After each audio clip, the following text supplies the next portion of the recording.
The invitation to my sister Victoria's wedding sat on my desk like an elegantly wrapped insult. Black tie required, minimum gift value $500, was embossed in gold beneath the RSVP details. It was exactly the kind of ostentatious display Victoria loved. All show, no substance. I ran my fingers over the expensive paper, thinking about the conversation we'd had last week at our parents' house. "Listen, Emma," Victoria had said, her voice dripping with fake concern. "I know things have been difficult for you since you left the family business. But this wedding is going to be featured in Modern Bride, and James's family is very particular about appearances." James Parker, her fiancé, was a rising executive at Meridian Technologies. Or at least that's what Victoria thought. What she didn't know was that I'd acquired Meridian 3 months ago through my investment firm, Aurora Capital. Not that anyone in my family knew I owned one of the largest tech investment companies in the country. "I understand," I'd replied quietly, watching her fidget with her massive engagement ring. "So maybe..." She'd hesitated, perfectly manicured nails tapping against her wine glass. "Maybe it's best if you don't come. I mean, what would you even wear? And the gift requirements." Our mother, sitting nearby and pretending not to listen, had winced but said nothing. She'd perfected the art of staying silent when Victoria showed her true colors.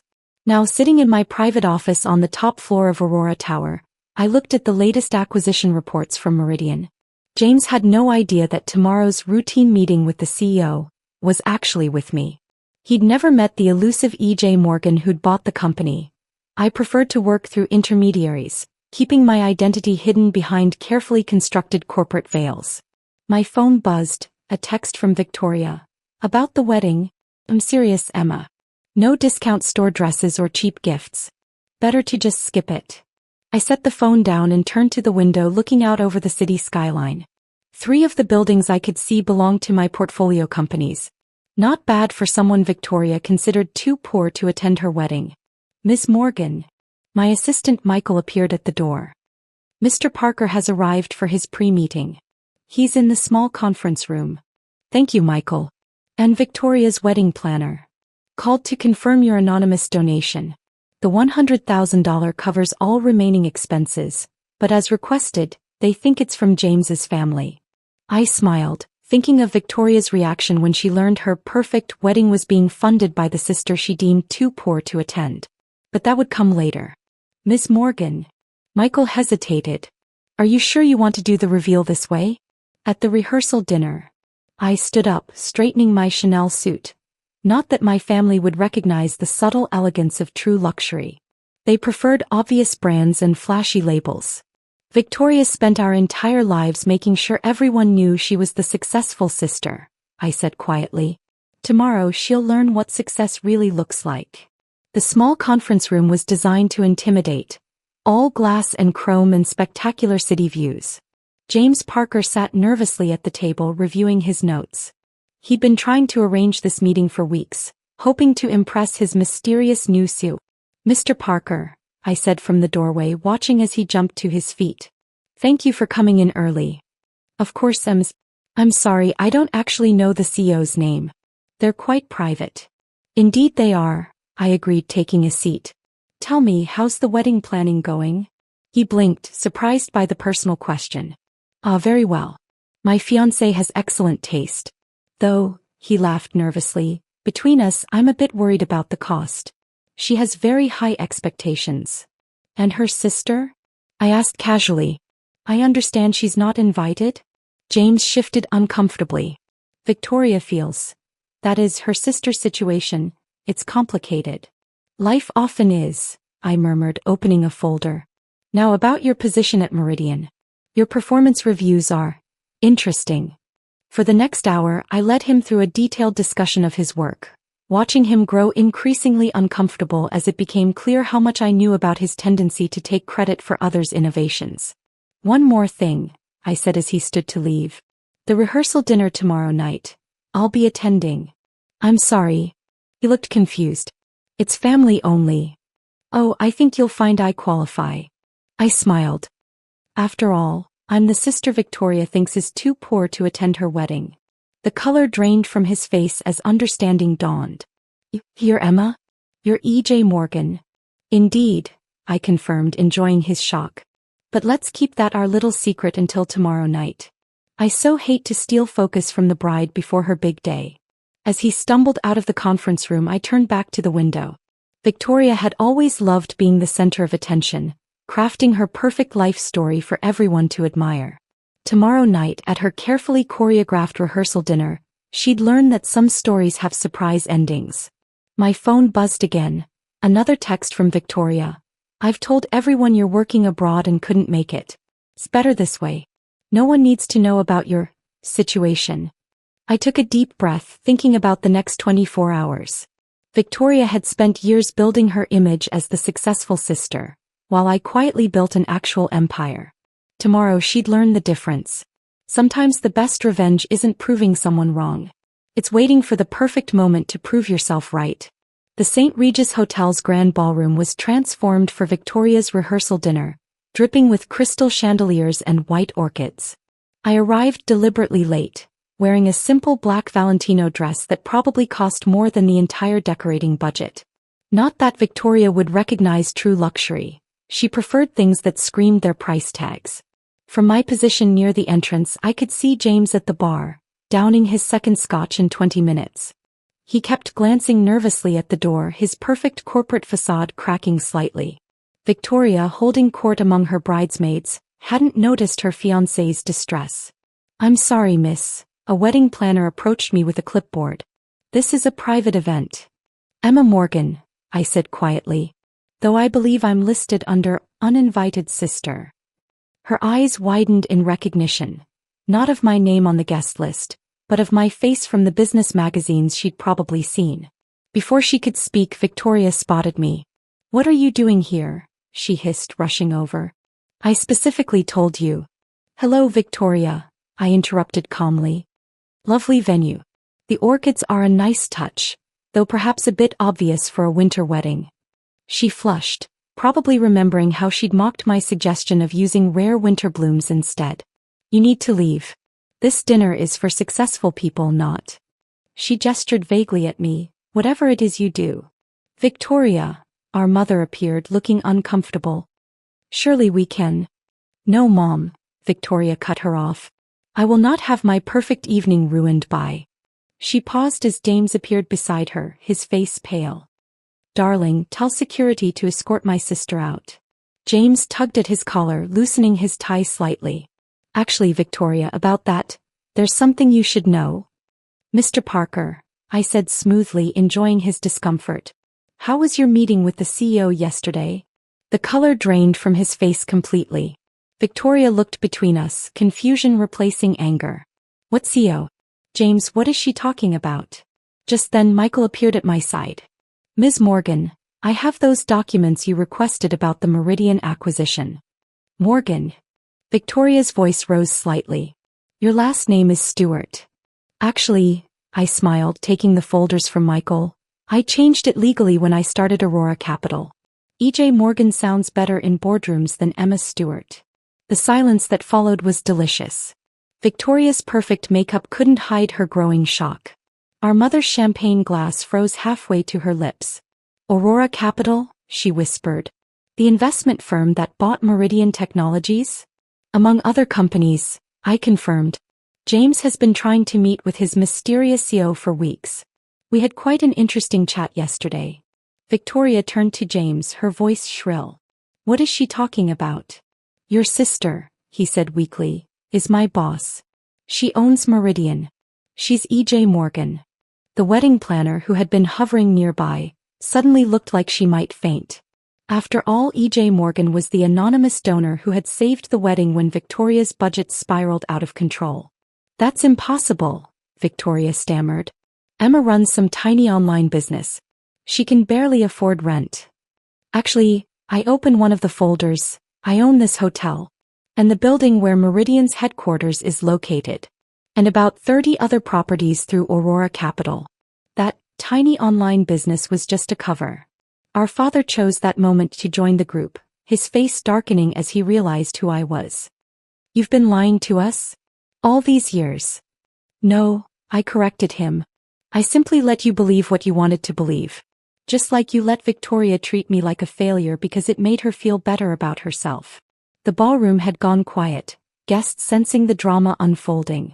Victoria's perfect rehearsal dinner was quickly becoming the kind of event people would gossip about for years. The wedding, Victoria suddenly gasped. The anonymous donor who covered the extra expenses. That was you? I smiled, remembering her excitement when the wedding planner announced that James's family had secretly paid for everything. Consider it my gift to you, sister dear. Though I'm surprised. I thought you didn't want any charity from poor relatives. James looked like he might be sick. After all, he'd spent months pretending his family was covering wedding costs he couldn't afford, never knowing the money came from the CEO he was trying to impress. Why? Victoria whispered, tears threatening to ruin her expensive makeup. Why reveal this now? I stepped closer, keeping my voice low. Because you needed to learn that success isn't about appearances. It's about building something real. Something that lasts. While you were busy playing the perfect socialite, I was creating an empire. Our mother touched my arm hesitantly. But all those family dinners when Victoria mocked your work. I let her, I said simply. Because every time she underestimated me, it reminded me why I chose to build something quietly, without the need for constant validation. The wedding planner appeared again, clutching her tablet. Ms. Morgan, about tomorrow's ceremony. Everything will proceed as planned, I assured her. My sister's wedding will be exactly as she dreamed, though perhaps with a slight adjustment to the seating chart. Victoria's face crumpled slightly. You're still coming? Of course, I smiled. After all, what kind of CEO would I be if I missed my employee's wedding? The morning of Victoria's wedding dawned crisp and clear, perfect for the winter wonderland theme she'd chosen. I sat in my private office at the St. Regis, reviewing the final guest list while the chaos of wedding preparations echoed through the halls. A knock at my door interrupted my thoughts. Come in, I called, already knowing who it would be. Victoria entered, still in her preparation robe, her perfect composure finally cracked. We need to talk. I gestured to the chair across from my desk, noting how different she looked from the sister who'd banned me from her wedding just days ago. Amazing what a little perspective could do. The anonymous donations, she started, her voice small.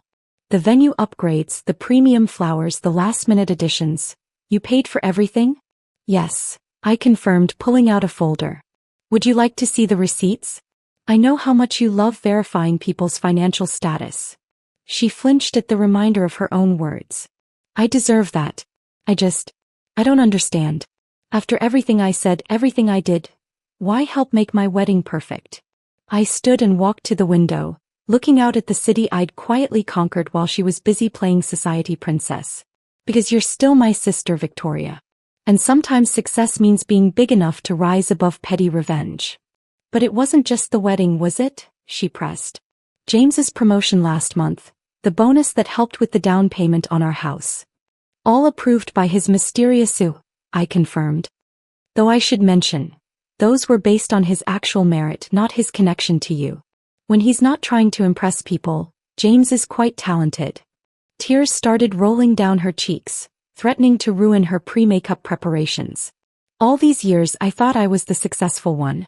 The one who had everything figured out. But you built an empire while I was just playing pretend. The difference, I said quietly, is that I never needed everyone to know I was successful. You spent so much time cultivating the appearance of success that you forgot to build something real. A commotion outside drew our attention. Our parents had arrived. Through the open door, I could hear our mother directing florists while our father complained about the cost of everything, not knowing his struggling daughter had paid for it all. They don't know, do they? Victoria asked. About Aurora Capital, about who you really are? They'll find out today, I replied. I think it's time for the whole family to understand that success doesn't always wear designer labels and demand attention. Victoria stood, smoothing her robe with trembling hands. The seating arrangement. Where will you be? I smiled, remembering her original plan to hide me away if I dared to show up. Don't worry, sister dear. I'll be at the family table, right where the CEO of the company that employs half the wedding party should be. She turned to leave, then paused. Emma, I'm sorry. Not just for the wedding but for everything. All the years I spent looking down on you, mocking your choices. I know, I said simply. Now go finish getting ready. You have a wedding to star in. After she left, I opened my laptop to check the latest Aurora Capital acquisitions. The merger documents for another tech company, one owned by Victoria's maid of honor, who'd been particularly vocal about my embarrassing poverty, were ready for Monday morning. The wedding itself was exactly the fairy tale Victoria had dreamed of.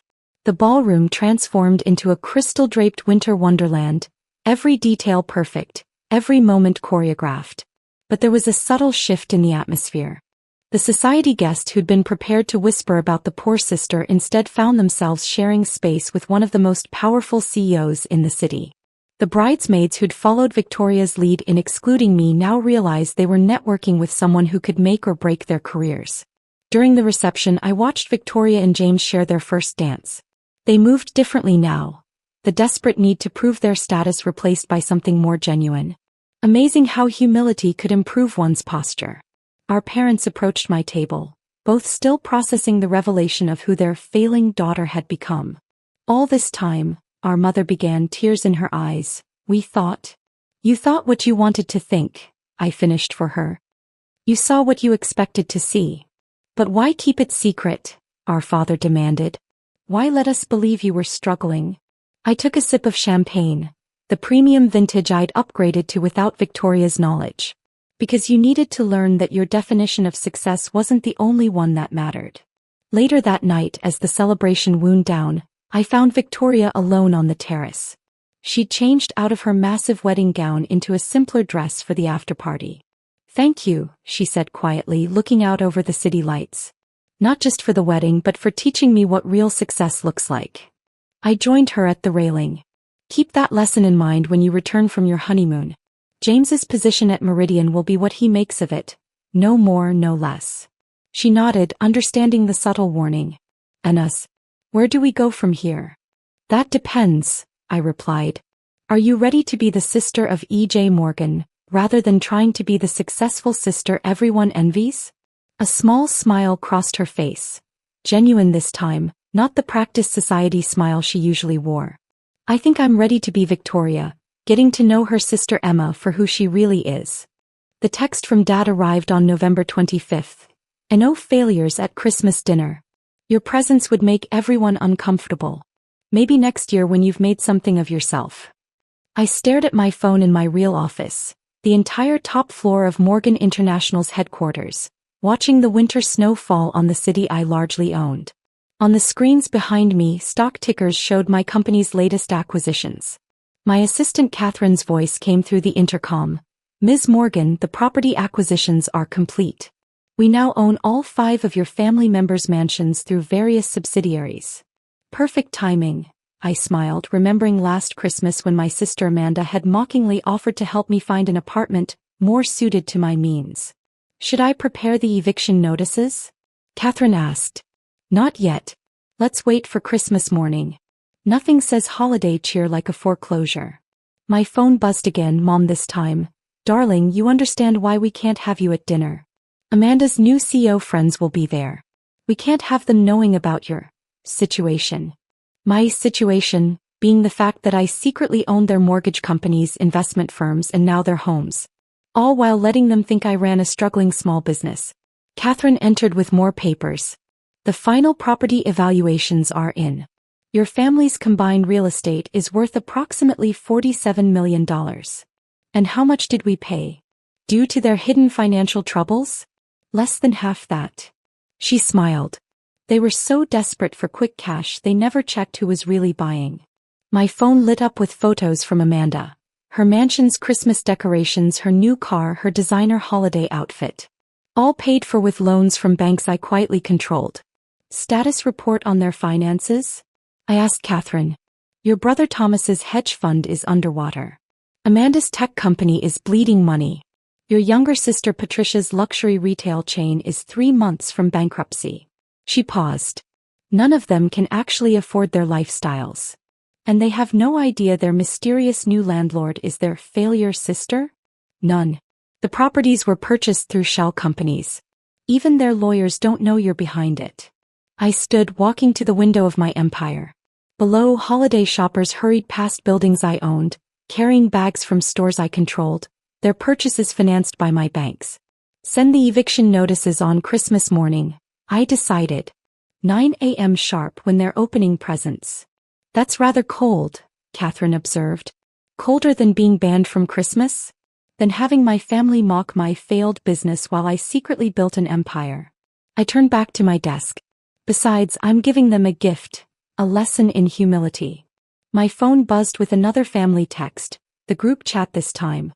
Amanda, wait until you see my mansion's Christmas lights. Thomas, my new car collection looks perfect in the snow. Patricia, the holiday party at my estate will be amazing. Mom, so sorry you can't join us, dear. Maybe when you're more established. I typed back, enjoy your homes while you can. Consider it your last Christmas in them. They probably thought I was bitter. They'd learn soon enough. Catherine, I called as she headed out. Make sure the eviction notices mention their new landlord will be hosting a New Year's party. At my real mansion, the one 3 times bigger than all of theirs combined. Should I include your name? No. Let them show up and see for themselves. I smiled, imagining their faces when they realized their failure sister owned not just their homes but their futures. Outside, the snow fell harder, coating the city that would soon witness the greatest Christmas surprise since Scrooge. But unlike Scrooge, I wasn't learning about kindness. I was teaching a lesson about consequences. December 24th arrived with a flurry of social media posts from my family, each one documenting their last Christmas Eve in homes they didn't know they were about to lose. Another perfect Christmas in our dream home. Amanda posted, showcasing her mansion's grand staircase draped in designer garlands. Holiday party at the estate. Thomas shared his new cars gleaming in the circular driveway. Christmas Eve in paradise. Patricia's post showed her indoor pool decorated with floating ornaments. I watched their displays of wealth from my office command center, where multiple screens tracked the complex web of their financial disasters. Catherine had prepared detailed reports on each family member's situation. Amanda Morgan Pierce. *3 mortgages on the mansion all through my banks. *tech company hemorrhaging $2 million per month. *personal credit cards maxed out. *investment portfolio, managed by my firm, down 60%. *designer wardrobe bought with embezzled company funds. Thomas Morgan. *hedge fund facing SEC investigation. *car collection financed through fraudulent loans. *property taxes 3 months overdue. *children's private school tuition unpaid. *gambling debts at my casinos mounting. Patricia Morgan. *retail chain facing bankruptcy. *mansion maintenance costs exceeding income. *staff payroll bouncing. *personal shopping addiction draining accounts. *tax liens pending on all properties. The eviction notices are ready, Catherine reported, bringing in the final documents. All properly filed through different law firms to maintain the illusion of separate owners. I reviewed the papers, each one a masterpiece of legal precision. And the timing? Synchronized delivery at 9 a.m. tomorrow. All 5 properties simultaneously. She pulled up the security feeds showing the delivery services preparing for morning rounds. They won't know what hit them. My phone buzzed with yet another family text. Mom sharing photos of the Christmas Eve dinner I wasn't welcome to attend. Crystal glasses sparkled, silver gleamed, and my siblings posed in designer outfits they couldn't afford. Your father and I wish you could understand why we do this, Mom's private message read. Success requires certain standards. I smiled, remembering the meeting earlier that day where my board had approved the acquisition of Dad's company, a hostile takeover he wouldn't discover until the new year. Speaking of standards, Catherine interjected, the audit reports came back on their businesses. Would you like to see how your siblings have been managing their enterprises? The reports told a story of staggering incompetence. Amanda's tech company had been faking user numbers, inflating revenue reports and misappropriating investor funds. Her mansion's 3rd mortgage had been obtained with falsified income documents. Thomas's hedge fund had lost millions in risky trades, covered up by creative accounting and outright fraud. His car collection was funded by stealing from client accounts. Patricia's retail chain was a house of cards, with inventory numbers manipulated, vendor payments missed, and company funds used for personal shopping sprees. They've done quite a job destroying Dad's legacy, I observed, scanning the numbers. No wonder their properties were so easy to acquire. The real estate agents were practically begging us to take the mortgages, Catherine confirmed, though they still don't know all the properties have the same owner. My phone lit up again. Amanda sharing a video of her children in front of their massive Christmas tree. So blessed to give our kids the perfect Christmas in our forever home. Forever home. The irony was delicious.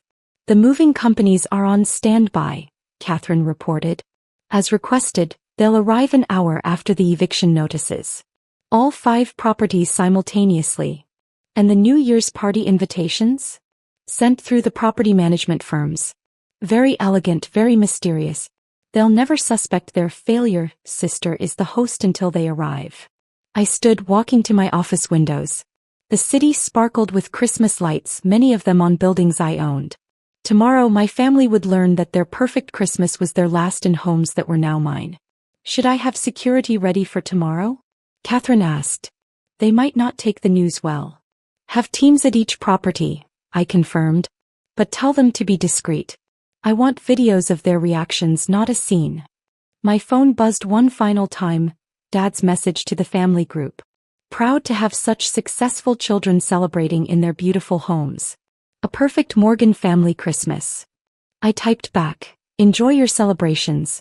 Tomorrow brings changes none of you will see coming. That's rather ominous, Catherine observed. Consider it a preview. I smiled, picking up the eviction notices. Tomorrow they learn what real success looks like. Outside, snow began to fall on the city that had watched me build my empire in secret. In their mansions, my family celebrated their last night of artificial success, unaware that their failure sister now owned every brick of their perfect worlds. The best Christmas gifts, after all, are the ones you never see coming. Christmas morning dawned bright and cold. I sat in my command center. Multiple screens showing live security feeds from all 5 family properties. Catherine had synchronized everything perfectly. 8:59 a.m. My family gathered in their various mansions, unaware of what was coming. Amanda's children racing down the grand staircase to their presents. Thomas photographing his car collection in the morning light. Patricia arranging designer gifts under her tree. Mom and Dad hosting breakfast in their estate's dining room. 9 a.m. Right on schedule, couriers approached each door simultaneously. Delivery teams in position, Catherine reported. All properties covered. Security standing by. The first reaction came from Amanda's mansion. The security feed showed her face draining of color as she read the eviction notice, her perfect Christmas morning shattering. This has to be a mistake, her voice carried through the feed. We own this house. Actually, her husband read from the document, Morgan Global Holdings owns it. They've owned it for weeks. My phone erupted.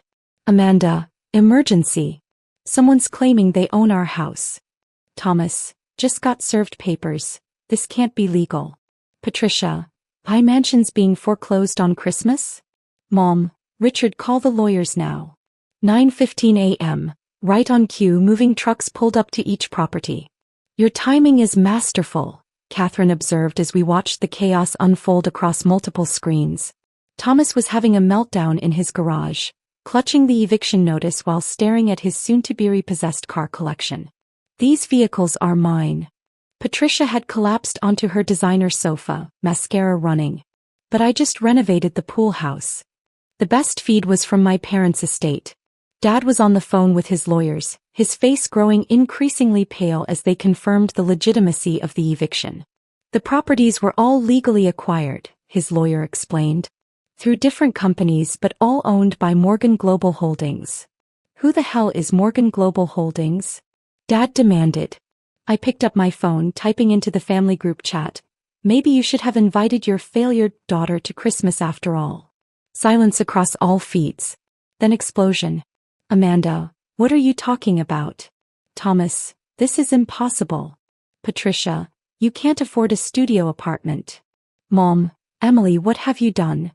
I sent them each a document, proof of ownership for their properties, now bearing my signature as CEO of Morgan Global Holdings. Security reports they're all trying to access their accounts, Catherine updated me. Finding them frozen. Time for phase 2, I decided. Send in the audit teams. 10 a.m. As my family reeled from the evictions, teams of auditors arrived at each of their businesses. Amanda's tech company discovered their accounts frozen. Thomas's hedge fund clients received notices of investigation. Patricia's retail chain stores were served with bankruptcy papers. My phone kept buzzing. Amanda, my company accounts are locked. Thomas, the SEC is here? On Christmas. Patricia, all my stores are shutting down. Mom, please let's talk about this. I typed back. Remember last Christmas when you said I'd never understand real success? Check your new landlord's Forbes profile. Catherine brought in the latest financial reports. Their empires are falling exactly as planned. Would you like to see the real-time wealth transfers? On the screens, graphs showed their assets plummeting while Morgan Global Holdings' value soared. Everything they thought they owned was now mine. 11 a.m., the final blow landed. Every family member received an invitation. Morgan Global Holdings cordially invites you to a New Year's Eve celebration. At the Morgan estate. Black tie required. Attendance mandatory for all current tenants. The Morgan estate? Dad's voice cracked through the security feed. But that's your company's former headquarters, I finished typing into the chat. The building you said I'd never be successful enough to enter. I bought it last month. Catherine appeared with more updates. The moving teams are beginning to pack their houses. Should I have their belongings sent to my property's servant quarters? I decided. They can stay there until they learn some humility and basic business competence. Noon. Christmas lunch found my family in various stages of breakdown. Amanda crying in her soon-to-be former kitchen. Thomas drinking in his soon-to-be empty garage. Patricia having a panic attack by her soon-to-be drained pool. Parents stunned silent in their soon-to-be lost dining room. My phone buzzed one final time, a private message from Dad. How did we not see this coming? I replied, too busy mocking my failures to notice my success. By the way, Merry Christmas.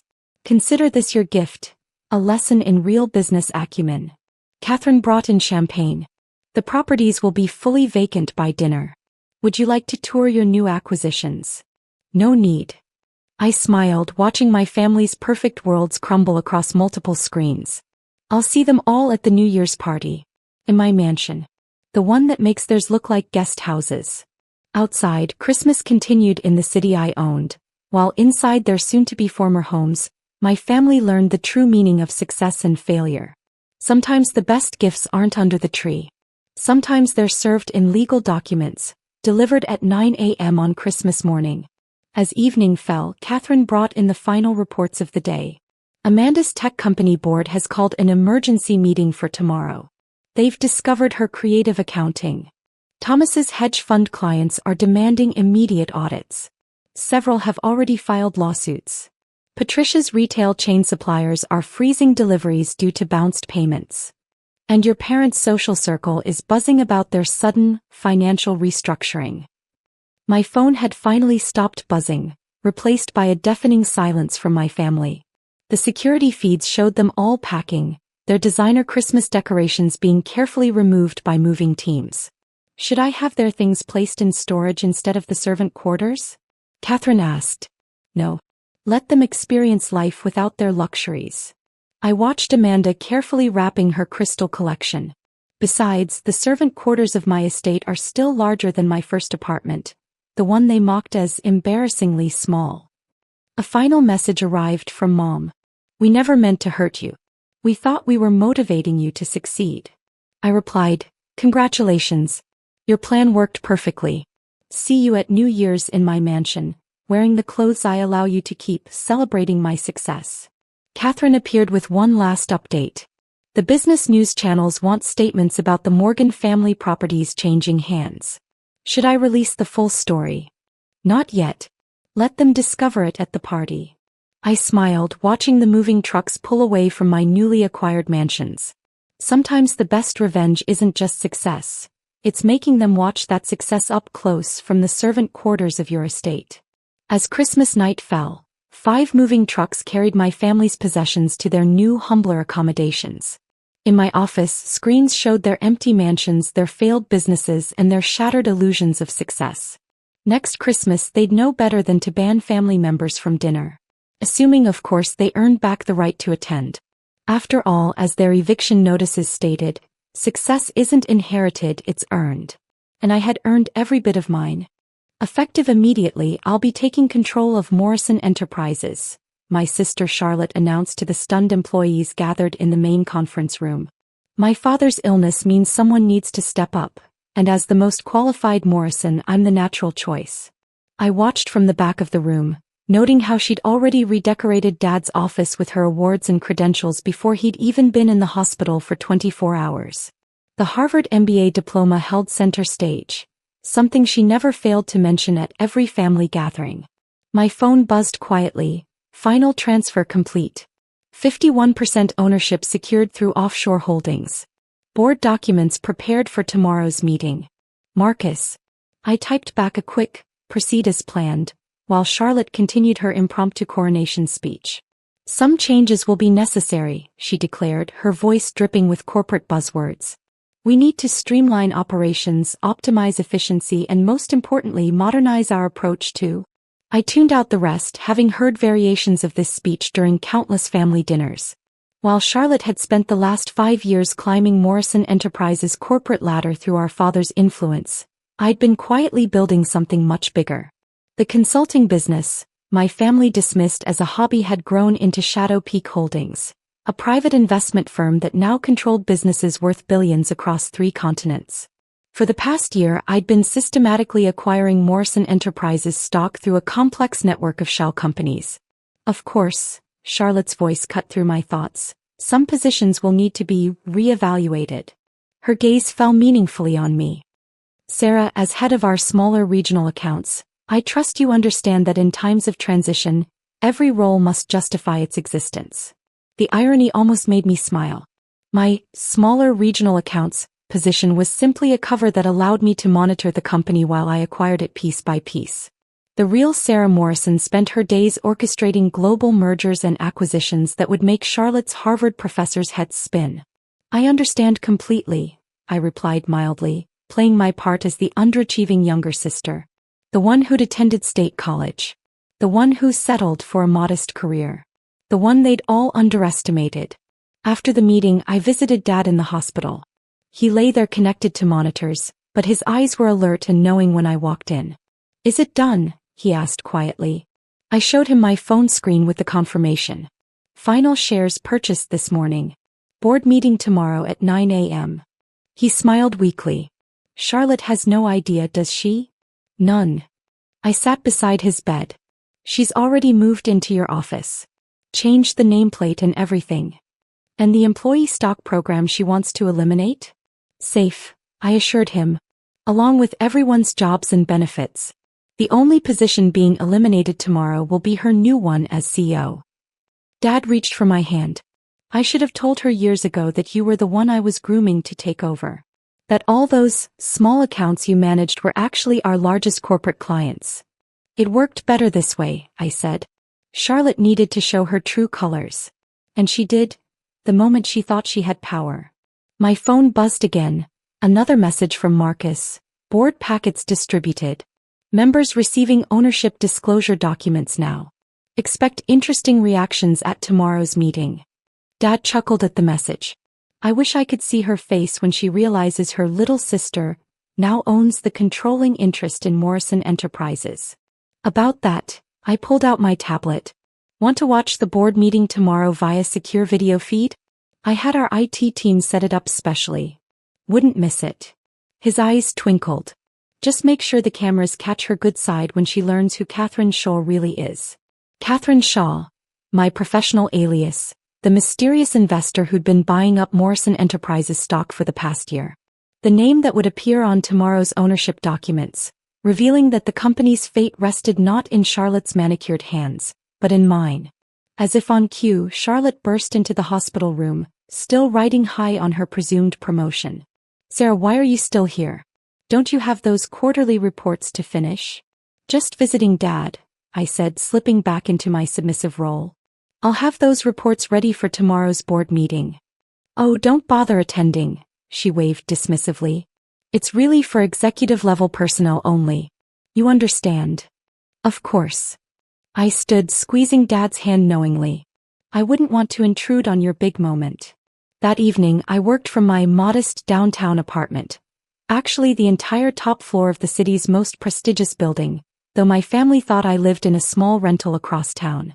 Multiple screens displayed Morrison Enterprises' financial data, stock movements, and the complex web of companies I'd built under the Shadow Peak Holdings umbrella. Marcus appeared on my video call, his usual composed demeanor slightly amused. The board members' reactions to the ownership documents are starting to come in. Mr. Patterson nearly choked on his evening scotch. I imagine finding out that Catherine Shaw owns 51% of the company was quite a surprise. I smiled, remembering how Charlotte had dismissed Patterson's warnings about mysterious stock purchases months ago. They've been trying to figure out who Catherine Shaw is for the past hour. The internet searches are entertaining. Marcus pulled up a screen showing various search attempts, though no one has made the connection to the quiet head of regional accounts yet. I'd chosen the name carefully, Catherine after our grandmother, who taught me that true power doesn't need to announce itself, and Shaw from my mother's maiden name. A subtle tribute to the women who'd shaped me, hidden in plain sight just like everything else I'd built. My phone lit up with a text from Charlotte. Cleared out your old office today. Moving you to the second floor with the junior staff. More appropriate for your position. Don't forget those reports. I typed back, congratulations on the promotion. See you at the board meeting. Her response was immediate. Didn't I tell you not to come? It's executives only. Trust me, I wrote. I wouldn't miss this for anything. Another call came in, this time from our father's private nurse. Ms. Morrison? Your father is asking for his tablet. Something about wanting to test a video feed. I smiled. Even from his hospital bed, Dad couldn't resist being part of tomorrow's revelation. He'd been the only one who'd seen through my careful masquerade, recognizing that his younger daughter was building something extraordinary while playing the role of underachiever. Please tell him it's all set up. The feed goes live at 8:55 a.m. Marcus cleared his throat. Security teams are in place for tomorrow. Given Miss Charlotte's temperament, we've increased personnel around the boardroom. Good thinking. I pulled up tomorrow's presentation files. Have legal standing by too. Once she realizes what's happening, she'll probably start throwing around threats of lawsuits. Already done. Though she might be interested to know that Preston and Associates, her favorite law firm, has been working for Shadow Peak Holdings for the past 3 years. I laughed, remembering how Charlotte had bragged about her connections to the city's most prestigious law firm. Any other potential surprises I should know about? Just one. Marcus's normally serious face broke into a rare grin. Your sister has apparently hired a film crew to document her first day as CEO for the company archives. Perfect. I closed my laptop, walking to the floor-to-ceiling windows overlooking the city. Make sure they get her good side when everything falls apart. The next morning I arrived at Morrison Enterprises early, wearing my usual understated business attire. The security guards, who actually reported to Shadow Peak Holdings, nodded respectfully as I passed. In the elevator, I could hear executives whispering about the mysterious ownership documents they'd received. Catherine Shaw owns how much? But who is she? Did you see the corporate structure charts? Charlotte was already in the boardroom when I arrived, standing at our father's usual place at the head of the table. She'd replaced his nameplate with one reading Charlotte Morrison, Chief Executive Officer, in ostentatious gold lettering. Sarah, she frowned when she saw me. I specifically told you this meeting was for executives only. Oh, don't worry, I took my usual seat in the corner, opening my laptop. I'm exactly where I need to be. At precisely 9 a.m. Richard Bennett, the board chairman, called the meeting to order. Charlotte remained standing, practically vibrating with self-importance as her hired camera crew positioned themselves for her big moment. Before we begin, Richard announced, we need to address the ownership documents distributed last night. As you're all aware, a majority stakeholder has emerged. Yes, Charlotte waved her hand dismissively. Some investor bought some shares. but as Dad's eldest daughter and most qualified executive. Ms. Morrison, Richard interrupted firmly, perhaps you should take a seat. This directly concerns your presumed position. I'll stand, thank you. Charlotte's smile was brittle. As I was saying, Catherine Shaw, Richard continued, raising his voice slightly, through various investment vehicles, now controls 51% of Morrison Enterprises. According to our bylaws, this gives her the right to appoint the new CEO. The camera crew swung around, capturing the exact moment Charlotte's triumphant expression cracked. What? That's impossible. Daddy would never sell controlling interest to an outsider. Miss Shaw isn't exactly an outsider, Richard replied, then turned to me. Is she, Sarah? Every head in the boardroom turned toward my corner. I stood slowly, pulling out my own stack of documents. Catherine Shaw is my professional name, I said clearly. I've been acquiring shares through multiple investment firms for the past year. The camera crew, sensing a better story, swiveled to focus on me. Charlotte's face went through a fascinating series of expressions: confusion, disbelief, rage. That's absurd. You're just a low-level account manager. Actually, I picked up her nameplate from the head of the table and replaced it with one reading Sarah Morrison, Chief Executive Officer. I'm your new boss. The boardroom erupted in murmurs as I distributed detailed files showing exactly how I'd built my business empire while maintaining my cover in the regional accounts department. This is a joke, Charlotte sputtered. Sarah doesn't have the money or the expertise to. Your sister, Richard interrupted, has been running one of the largest private investment firms in Asia for the past 8 years. The regional accounts position was just a way to monitor the company while she acquired shares. I pulled up a presentation on the boardroom screens, showing the true scope of my business holdings. Morrison Enterprises is just my latest acquisition. Shadow Peak Holdings controls interests in technology, real estate, and manufacturing across 3 continents. Charlotte sank into a chair, her perfect composure crumbling. But your apartment, your clothes, you drive a Hyundai. Appearances can be deceiving, I replied calmly. While you were broadcasting your success, I was building something much bigger. That Hyundai. It's one of 100 vehicles my company owns. My apartment is actually the entire top floor of the Shadow Peak Tower downtown. And these clothes? They're from a boutique fashion line I acquired last year. This is outrageous.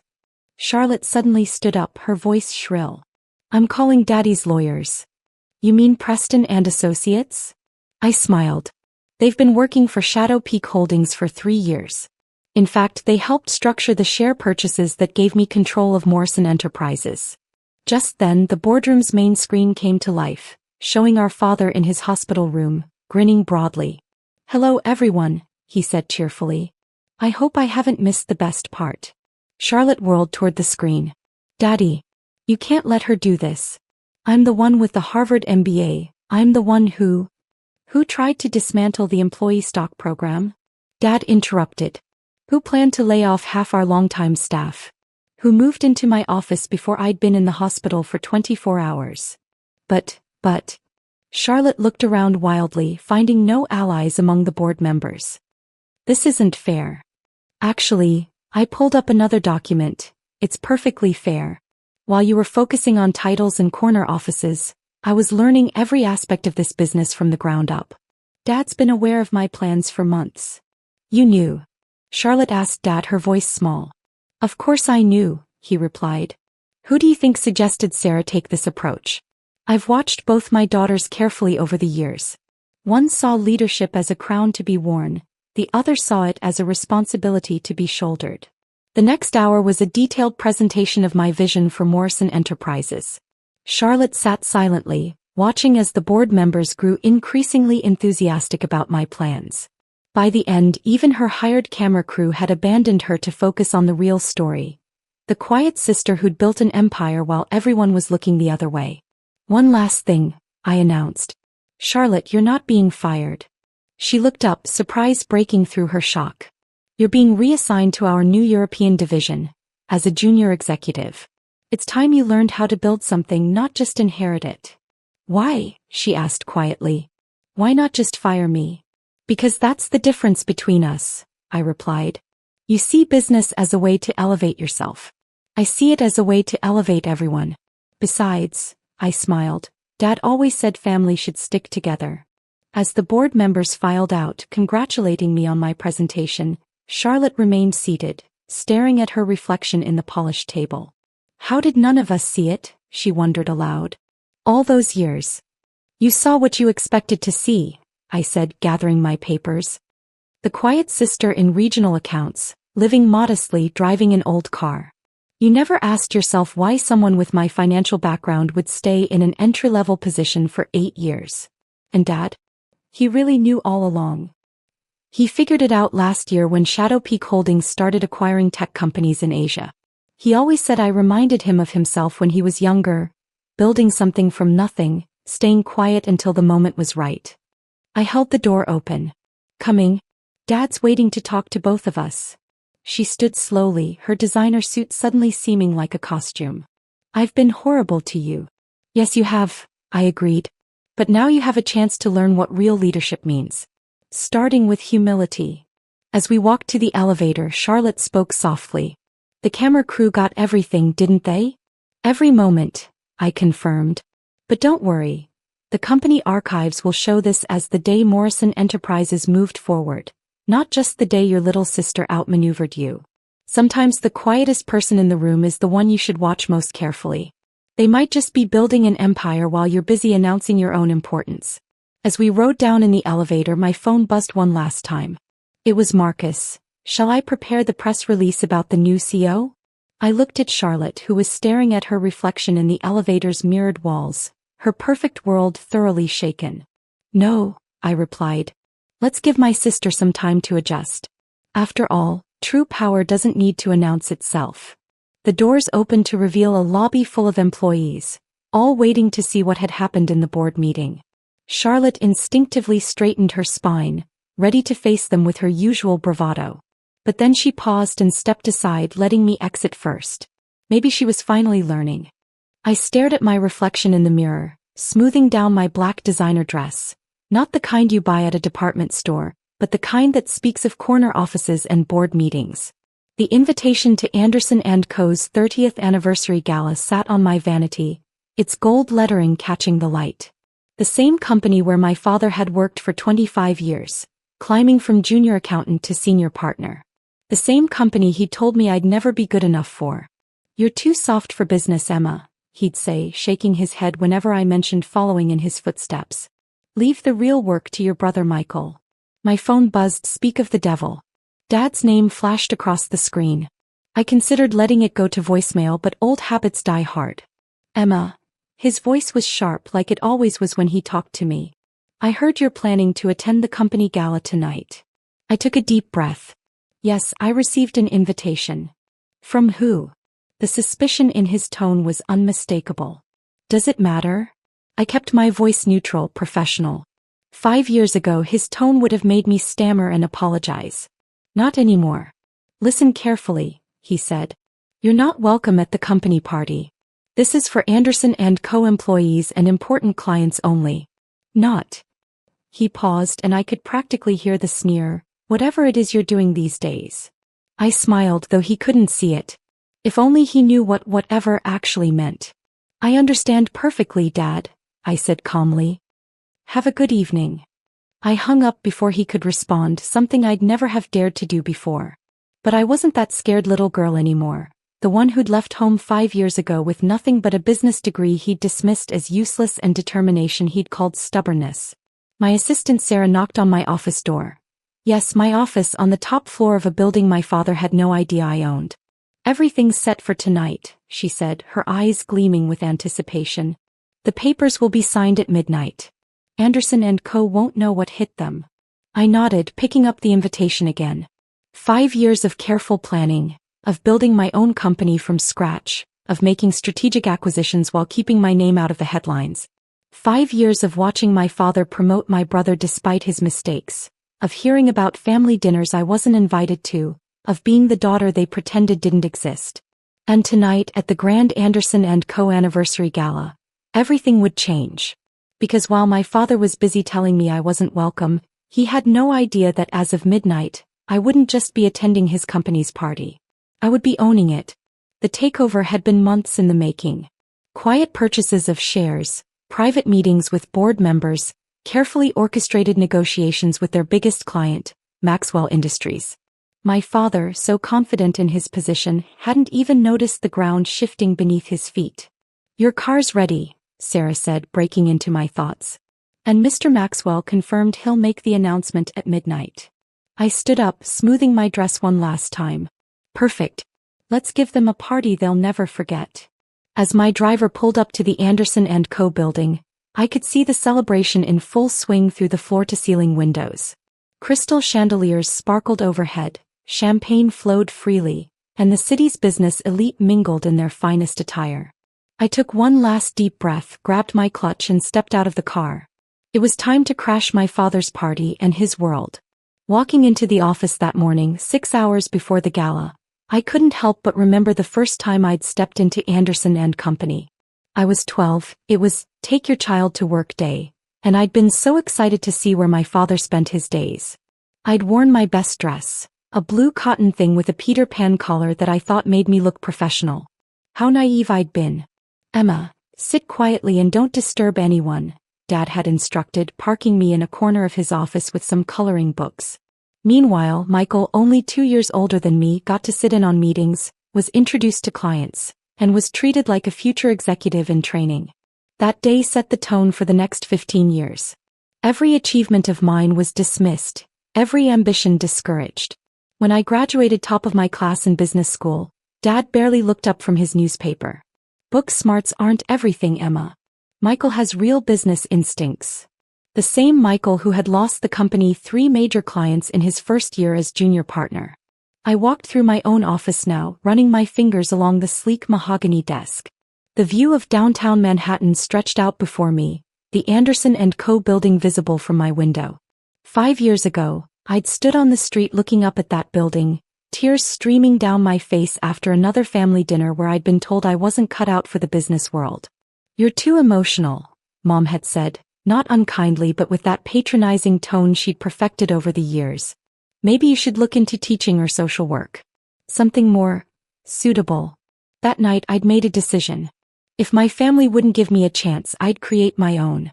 I withdrew my entire savings, $50,000 I'd squirreled away from summer jobs and careful investing, and started my own consulting firm. For the first year I worked out of a tiny office above a Chinese restaurant, taking any client I could get. But I had something my family never expected. A vision. While Anderson & Co. stuck to traditional consulting methods, I saw the future in sustainable business practices and digital transformation. I hired young, hungry talents who others overlooked. We took chances, innovated, and most importantly, we delivered results. Sarah walked into my office, holding a tablet with our latest acquisition reports. She'd been with me since the beginning, the first person to believe in my vision. "The numbers are final," she said, her eyes sparkling with excitement. "We now control 48% of Anderson & Co.'s shares. The deal with Maxwell Industries tonight will give us the controlling interest." I nodded, pulling up the documents on my computer. The last 5 years flashed through my mind, the late nights, the risks, the careful planning. I'd built my company, Wilson Consulting Group, into a powerhouse while keeping my name out of the press. My father, so convinced of his own importance, never bothered to check who was quietly buying up his company's shares. "Mr. Maxwell called again," Sarah continued. "He's looking forward to tonight. Said he can't wait to see their faces when they realize who's been behind everything." James Maxwell, CEO of Maxwell Industries, had been Anderson & Co.'s biggest client for 20 years. He'd also been increasingly frustrated with their outdated methods and resistance to change. When I'd presented my vision for the future of consulting to him 6 months ago, he'd been immediately interested. "Your father never mentioned how brilliant you are," he'd said during our first meeting. "My father doesn't know," I'd replied simply. Maxwell had laughed, a deep, genuine laugh. "Oh, this is going to be interesting." Looking at the clock, now 2 p.m., I felt a mixture of anticipation and nervousness. In 10 hours, everything would change. I opened my desk drawer and pulled out a photograph, the only personal item in my office. It showed a 12-year-old me sitting in my father's office, beaming at the camera with hope and admiration in my eyes. That girl believed her father hung the moon. That girl thought if she worked hard enough, proved herself enough, she'd finally earn his approval. Emma. Sarah's voice pulled me back to the present. The dress is here. I looked up to see two assistants wheeling in a garment bag from Oscar de la Renta. Another small victory. The dress cost more than my father's first year's salary at Anderson & Company. The hair and makeup team will be here at 5 o'clock, Sarah continued, checking her tablet. Car service at 7:30. Mr. Maxwell will arrive at 11:45, and the announcement is scheduled for midnight exactly. I stood up, walking to the window. The Anderson & Co. building seemed to gleam in the afternoon sun, unaware that its entire power structure was about to shift. Sarah, I said, still looking at the building, call legal. I want to review the paperwork one more time. Everything has to be perfect tonight. As Sarah left, I thought about the text I'd received from Michael this morning. Dad says you're planning to crash the party. Don't embarrass yourself, sis. You've done enough of that already. Oh, Michael. Always so confident, always so wrong. Tonight would change everything, not just ownership of Anderson & Co., but the entire dynamic of our family. The thought made me smile. I had a few hours left before I needed to start getting ready. Time to make sure every detail was in place, every document prepared, every possible scenario accounted for. Because tonight, when the clock struck midnight, I wouldn't just be arriving at the party. I'd be taking over. The Anderson & Co. building lobby was transformed into a glittering wonderland. Crystal chandeliers cast dancing shadows across marble floors, and the air hummed with classical music and the murmur of Manhattan's elite. I stood outside for a moment, watching through the glass doors as waiters weaved through the crowd with champagne flutes. My driver opened my door. Good luck, Ms. Wilson. The doorman's eyes widened slightly as I approached. The Oscar de la Renta dress had been worth every penny. Black silk that seemed to absorb light, with subtle crystal beading that caught the eye only when I moved. Power dressing at its finest. Invitation, ma'am? I handed him the gold-embossed card, watching his face carefully. No recognition, good. Despite my company's success, I'd kept my photo out of the press, using an old trick I'd learned from studying female CEOs. Let them underestimate you until it's too late. The grand staircase offered a perfect view of the party below. I spotted my father immediately, holding court near the bar. He was wearing his favorite Armani suit, the one he'd bought to celebrate making senior partner. Mom stood beside him, laughing at something one of the board members had said. Michael was there too, trying too hard to look important in a group of junior executives. Champagne, miss. A waiter appeared at my elbow. I took a glass, using it to hide my smile as I descended the stairs. The first person to notice me was Janet Chin, one of the board members I'd secretly met with months ago. Her eyes widened slightly, but she maintained her composure. Smart woman, it's why I plan to keep her on after the takeover. Emma. My mother's voice cut through the crowd. She was staring at me, her perfectly maintained smile slipping. What are you doing here? Hello, Mother. I took a deliberate sip of champagne. Lovely party. I thought I made myself clear. My father appeared, his face darkening. You're not welcome here. Several heads turned our way. Perfect, let them watch. Actually, Dad, I have an invitation. I held up the envelope. Quite a legitimate one, in fact. Impossible. Michael stepped forward, his usual smirk in place. Only employees and major clients received invitations. Is that so? I raised an eyebrow, enjoying the moment. How interesting. Before he could respond, a commotion near the entrance drew everyone's attention. James Maxwell had arrived, right on schedule. At 11:45 p.m. exactly, just as planned. James. My father's anger vanished, replaced by his client-pleasing smile. So glad you could make it. Maxwell, imposing in his custom suit, scanned the room until his eyes found mine. He smiled, not at my father but at me. Wouldn't miss it for the world, Robert. Quite a night for celebrations, isn't it? My father preened, obviously thinking Maxwell was referring to Anderson & Co.'s anniversary. 30 years of excellence. And with the new contracts we've been discussing. Ah yes, about those contracts. Maxwell checked his watch. Perhaps we should wait a few minutes. I believe there's an announcement coming that might change things significantly. The confusion on my father's face was priceless. Announcement? I didn't authorize any announcements. No, Maxwell agreed pleasantly. You didn't. The next 15 minutes were quiet chaos for my family. I could see them trying to figure out what was going on, glancing nervously at Mr. Maxwell while pretending everything was fine. Mom's hand trembled as she sipped her champagne. Michael kept pulling at his collar like it was choking him. At 11:58, Sarah walked over to me and whispered, "Everything's ready." I nodded and stepped toward the center of the room. Right on time, Mr. Maxwell tapped his glass. The sound echoed through the room, silencing the guests. "Ladies and gentlemen," he began, his voice strong and calm. "As the biggest client of Anderson & Co. for the past 20 years, I've seen this company grow. But tonight begins a new chapter." I saw my dad's smile freeze. He sensed something was wrong. "As of midnight," Maxwell continued, "Anderson & Co. will have a new owner and a new CEO." He paused as everyone started whispering. "Let me introduce your new CEO and majority shareholder." The big grandfather clock in the lobby began chiming. With each bell, I took a slow step forward. My family's faces shifted, from confusion to shock to horror. "Miss Emma Wilson." Mom's champagne glass slipped and shattered on the floor. Gasps filled the room. Dad's face turned pale. Michael looked like someone had punched him. Board members were already checking their phones, reading the news alerts that had just gone out. "This can't be real," Dad finally said. You can't do this." "Actually," I replied calmly, "I already did. Want to see the proof?" Sarah walked up with a leather folder. Inside were all the documents: legal papers, share purchase records, board votes, contracts. Everything was real. Everything was mine. Michael stared at me.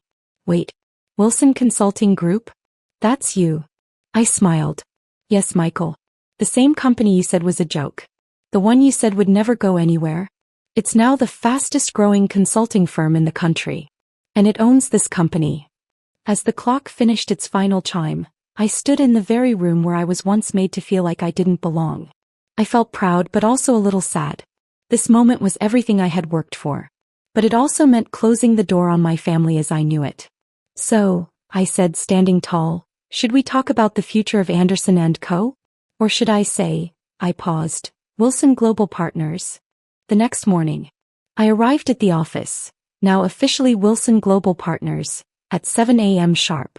The security team, already informed about the leadership change, greeted me respectfully as I entered.